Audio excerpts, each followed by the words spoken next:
అడవిలో రాముడు, సీత, లక్ష్మణులకు వినిపించిన ఒక వింత సంగీతం వారిని ఎటువైపు తీసుకెళ్ళిందో తెలుసా? ఆ సరస్సు వెనుకున్న రహస్యం ఏమిటి?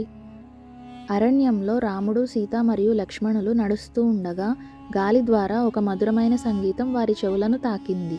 ఆ స్వరాలు వారికి తెలియని ఆకర్షణను కలిగించాయి. ఎక్కడి నుండి ఈ సంగీతం వినిపిస్తుందో అన్న ఆసక్తితో వారు ఆ స్వరాలను అనుసరిస్తూ అడవిలో లోతుగా వెళ్ళారు. వాళ్ళు ఒక అద్భుతమైన సరస్సు దగ్గరికి చేరుకున్నారు. ఆ సరస్సు మెరిసిపోతూ ఉంది. కానీ అక్కడ ఎవరూ కనిపించలేదు. ఈ సంగీతం ఎవరి నుండి వస్తుంది అనేది వారి మనసులో మిగిలిన ప్రశ్న. అప్పుడు ఒక సంచార ఋషి వారికి కనిపించి ఈ సరస్సు వెనక ఉన్న రహస్యాన్ని వివరించారు. ఆ సరస్సు పంచ అప్సరస సరస్సు అని చెప్పారు. 1000 సంవత్సరాల క్రితం మండకర్ణ మహర్షి అనే తపస్వి తీవ్రమైన తపస్సు చేశాడు.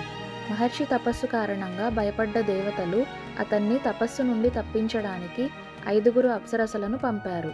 ఆ అప్సరసల అందం మరియు కళలతో మహర్షి తన తపస్సును విడిచిపెట్టి ఆ అప్సరసల కోసం సరస్సు అడుగున ఒక అద్భుతమైన భవనం నిర్మించాడు.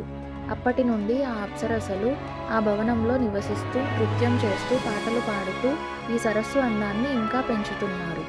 ఇప్పటికీ ఆ అప్సరసల సంగీతం గాలి ద్వారా ప్రతిధ్వనిస్తూ ఈ సరస్సు ప్రకృతి అందంతో కలిసిపోయింది.